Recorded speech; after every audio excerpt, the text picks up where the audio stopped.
Có một điều mà trước đây tôi không bao giờ tin, rằng chỉ cần một người thay đổi, cả một gia đình có thể thay đổi theo. Có những giai đoạn trong đời, tôi sống mà không biết mình đang đi đâu.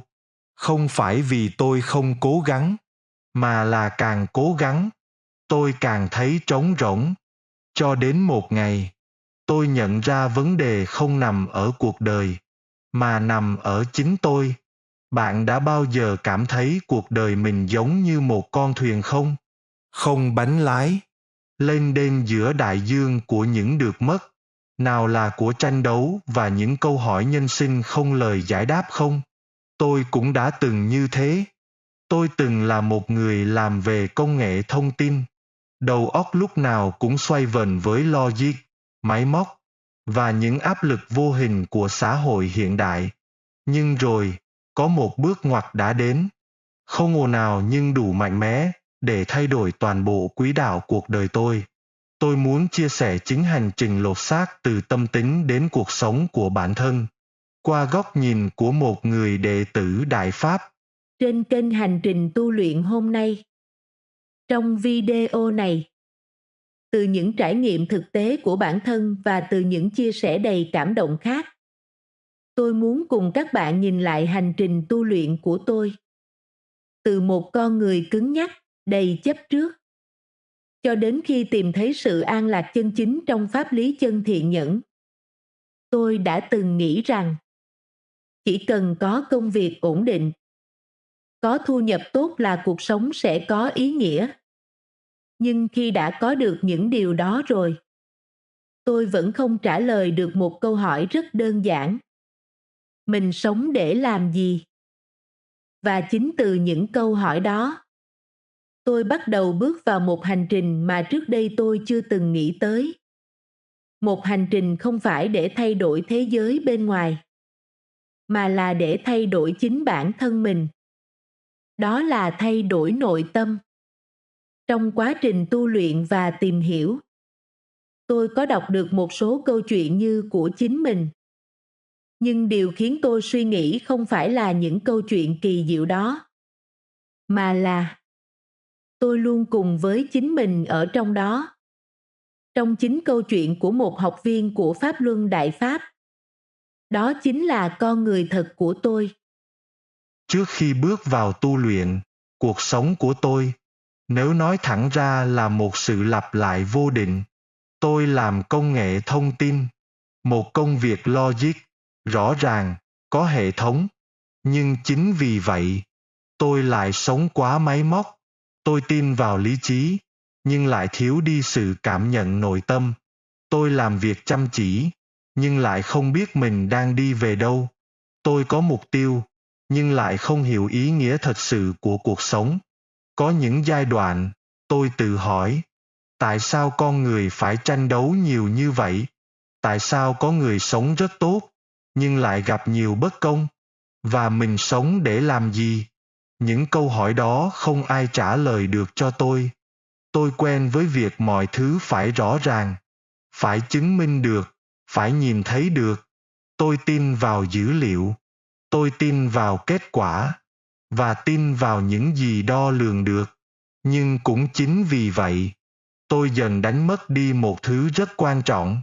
Đó chính là cảm nhận nội tâm của chính mình.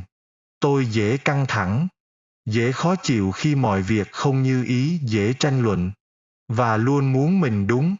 Trong gia đình, tôi không phải là người xấu, nhưng cũng không phải là người mang lại sự nhẹ nhàng cho người khác. Có những lúc, chỉ một câu nói nhỏ cũng đủ làm không khí trở nên nặng nề. Tôi nhìn lại quãng thời gian đó và nhận ra rằng tôi sống rất đúng, nhưng tôi không thiện.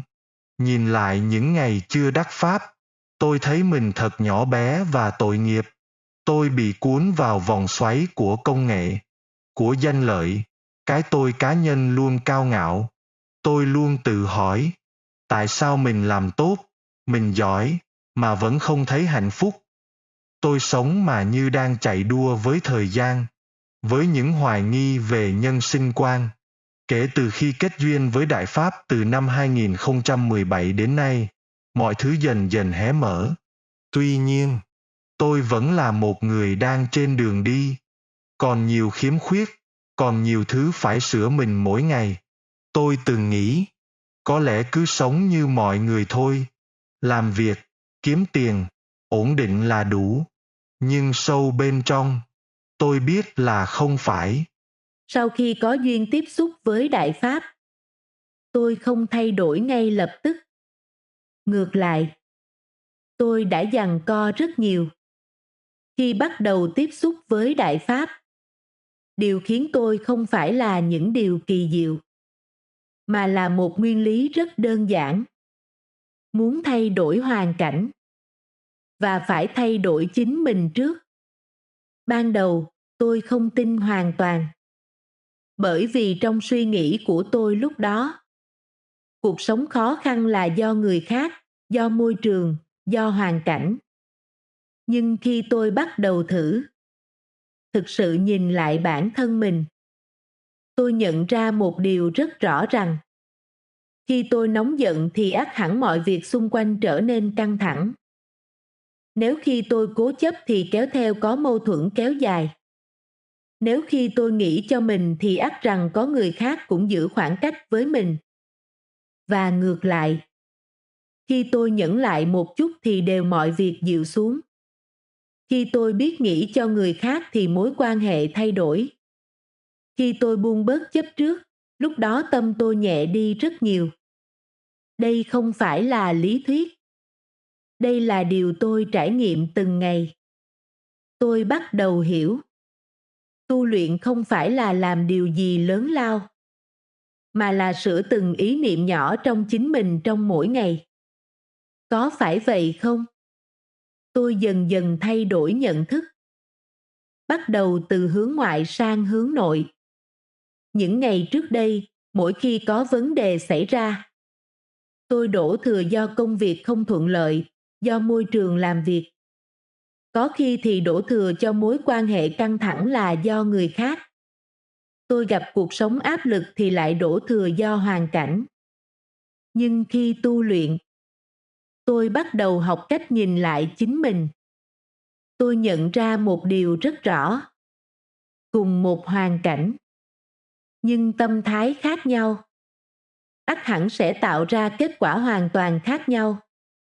Khi tôi bắt đầu nhẫn nhịn hơn, tôi nghĩ cho người khác nhiều hơn, và tôi bớt đi sự tranh giành, thì những mâu thuẫn tự nhiên giảm xuống. Đó không phải vì người khác thay đổi, mà vì tôi đã thay đổi cách nhìn của mình. Bạn có nghĩ vậy không? Tôi cũng bắt đầu buông bỏ chấp trước. Đây là điều khó nhất nhưng quan trọng nhất của người tu luyện. Có phải vậy không?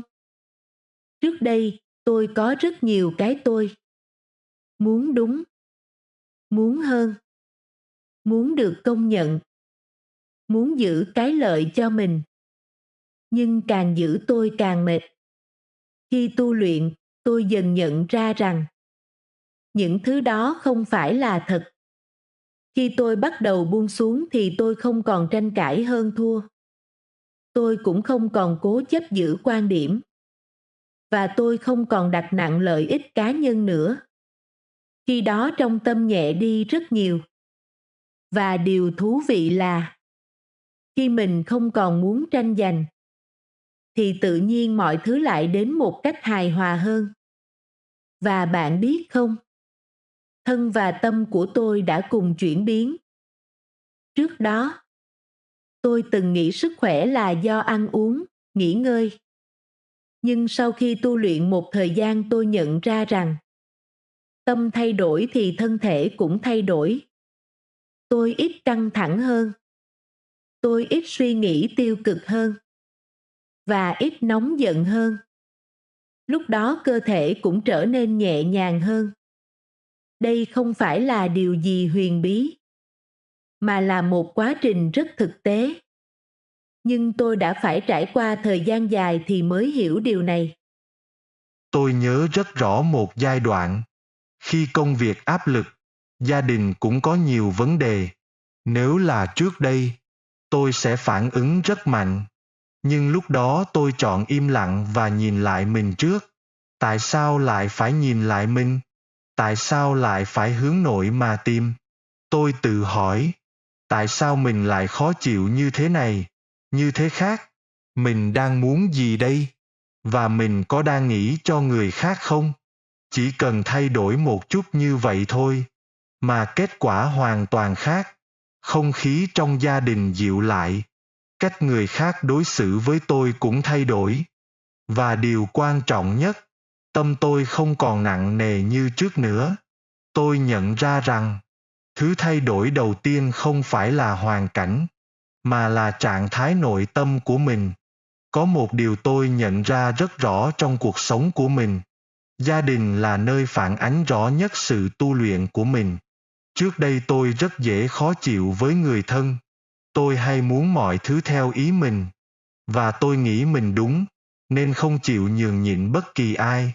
Nhưng sau khi tu luyện, tôi bắt đầu biết lắng nghe nhiều hơn, biết nhẫn nhiều hơn, và không phản ứng ngay khi có mâu thuẫn với người khác. Và điều tôi không ngờ là không khí trong gia đình thay đổi, không phải ngay lập tức, nhưng từng chút một. Mọi việc đều ít căng thẳng hơn, mọi người ít tranh cãi hơn và nhiều sự thấu hiểu hơn. Tôi không nói rằng mình đã làm được tốt, nhưng tôi thấy rõ, khi tôi thay đổi thì gia đình cũng thay đổi theo. Bạn có nghĩ vậy không? Tôi còn nhớ những ngày trước khi bước vào tu luyện, cái tôi của tôi rất lớn. Tôi có thể tranh cãi với đồng nghiệp vì một ý tưởng kỹ thuật. Tôi có thể giữ khư khư một miếng giấy nháp, hay sử dụng tài nguyên của công ty cho việc riêng. Nhưng sau này, khi thấu hiểu lời dạy của sư phụ trong chuyển Pháp Luân, tôi bắt đầu nghiêm túc với chính mình.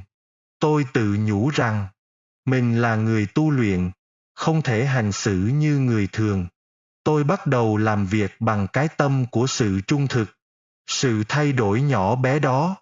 Không lấy một món đồ nhỏ của công ty, tự trang bị công cụ làm việc. Điều này đã khiến tôi trở thành một người khác. Tôi không còn than phiền, không còn tranh chấp. Tôi cảm nhận được sự tôn trọng từ mọi người xung quanh. Không phải vì tôi giỏi, mà vì họ thấy ở tôi sự chân thành. Trong xã hội hiện nay, tôi thấy rất nhiều người giống như mình trước đây. Nào là ta luôn bận rộn, ta luôn phải cố gắng và mệt mỏi. Có người chọn cách giải trí để quên đi điều đó. Có người chọn cách tranh đấu để đạt được nhiều hơn.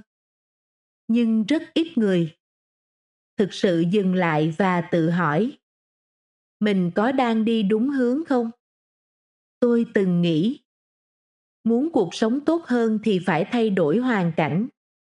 Nhưng sau này tôi mới hiểu rằng, hoàn cảnh chỉ là tấm gương phản chiếu nội tâm của mình. Khi tâm mình thay đổi, đó là lúc cách mình nhìn vấn đề thay đổi. Và rồi thế giới xung quanh cũng thay đổi theo. Đây là điều mà trước đây tôi không thể nào hiểu được chỉ bằng logic, nhưng lại có thể cảm nhận rất rõ khi thực sự trải nghiệm. Nhìn rộng ra xã hội, tôi thấy rằng có người khi gặp vấn đề thì đổ lỗi cho công việc áp lực, đổ lỗi cho sếp hoặc nhân viên. Khi mà gia đình không hòa thuận thì lại đổ lỗi người thân. Khi họ có cuộc sống khó khăn thì lại đổ lỗi xã hội.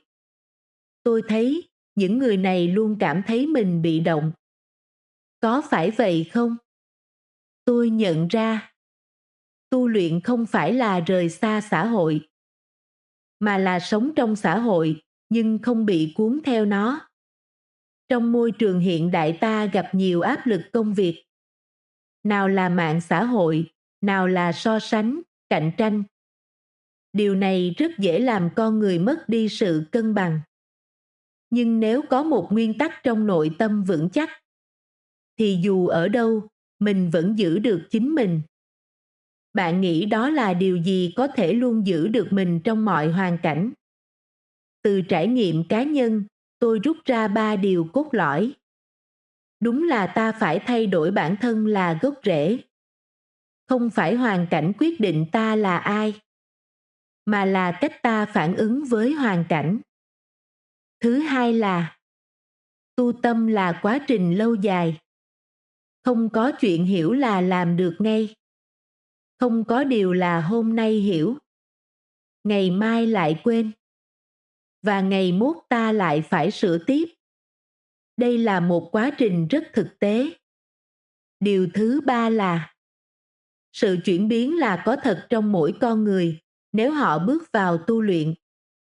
Những thay đổi rất nhỏ từ ít nóng giận hơn, ít tranh cãi hơn và ít ích kỷ hơn.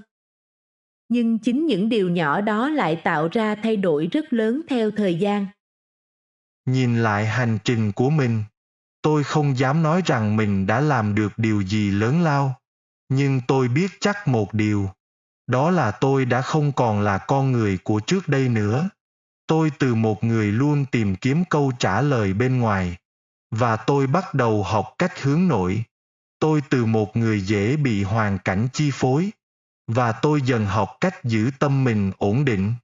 Và tôi từ một người sống khá cứng nhắc, tôi bắt đầu hiểu thế nào là thiện. Cuộc sống của tôi lấy chân thiện nhẫn để là con đường. Đó là sợi chỉ xuyên suốt cho hành trình của tôi.